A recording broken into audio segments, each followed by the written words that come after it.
Halo, perkenalkan nama saya Maria Ilsanau dengan NIM 141220006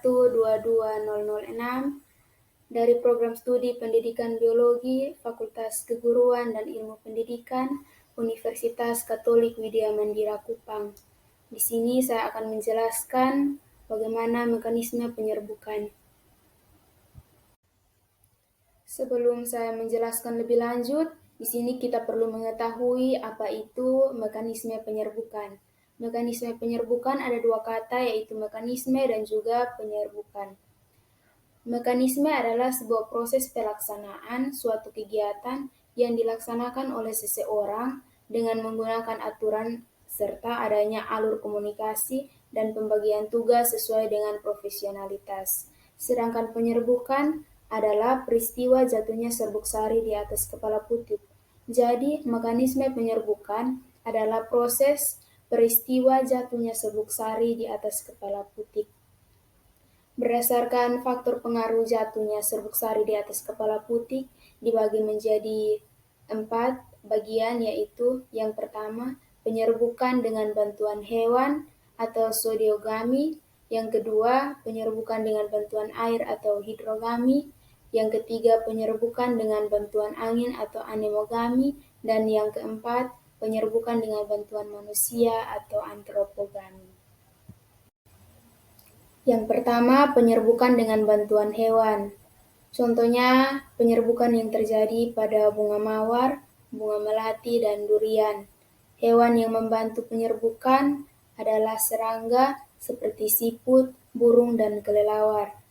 Ciri-ciri bunganya adalah warna mahkota bunga mencolok dan besar, bunganya berbau khas, bunga memiliki kelenjar madu, serbuk sari bunga lengket, dan kepala putih agak tersembunyi, seperti pada gambar. Yang kedua, penyerbukan dengan bantuan air atau hidrogami. Penyerbukan dengan bantuan air, misalnya air hujan yang merontokkan serbuk sari ke kepala putih. Tetapi penyerbukan ini juga bisa terjadi pada tumbuhan air, contohnya tumbuhan gila seperti pada gambar. Yang berikut penyerbukan dengan bantuan angin atau anemogami. Contohnya, penyerbukan yang terjadi pada padi, jagung, gandum, dan rerumputan.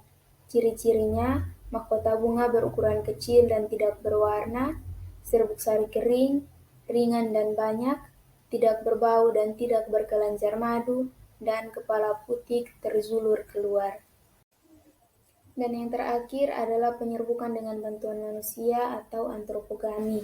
Berdasarkan asal serbuk sari, penyerbukan dibagi menjadi 4, yaitu yang pertama, penyerbukan sendiri atau autogami. Penyerbukan sendiri adalah serbuk sari jatuh ke kepala putih itu sendiri. Yang kedua, penyerbukan tetangga atau geitonogami. Penyerbukan tetangga ini adalah penyerbukan serbuk sari yang jatuh di kepala putih pada bunga lain, tetapi masih pada pohon yang sama. Yang ketiga, penyerbukan silang atau alogami. Penyerbukan silang atau alogami ini, serbuk sari jatuh ke kepala putih pada bunga yang berbeda pohon, tetapi masih satu jenis tumbuhan.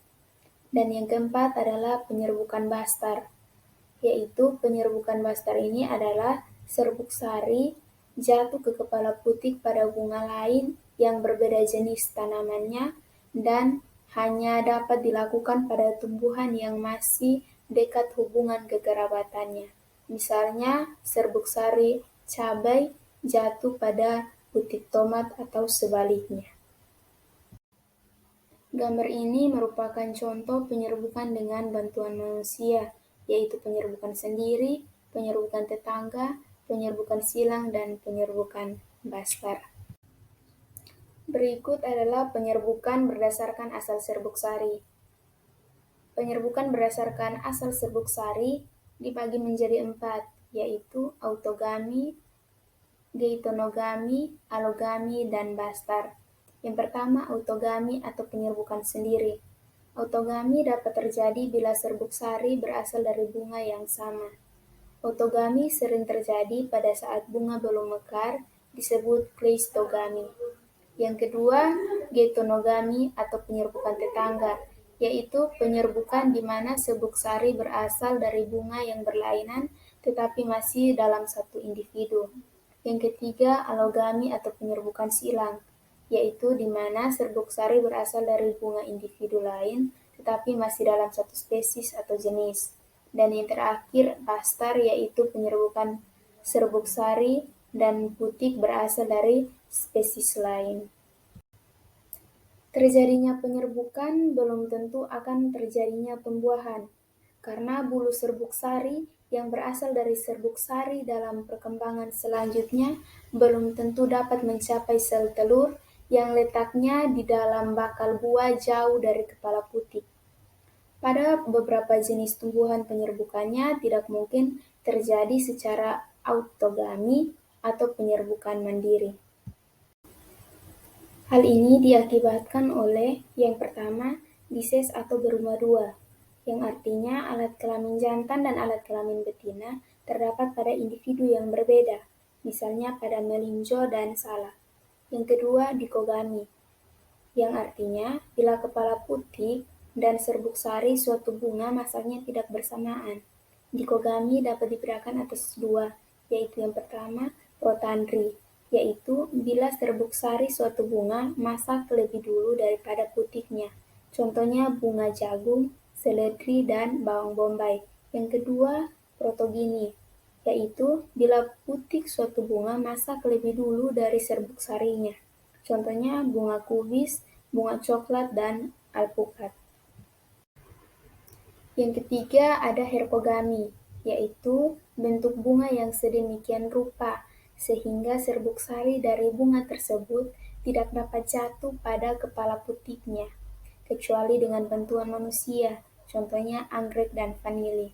Dan yang terakhir adalah heterostili, yaitu bunga yang mempunyai benang sari dan tangkai putik tidak sama panjang, contohnya tumbuhan familia Rubiacea, yaitu kopi, kina, dan kaca piring.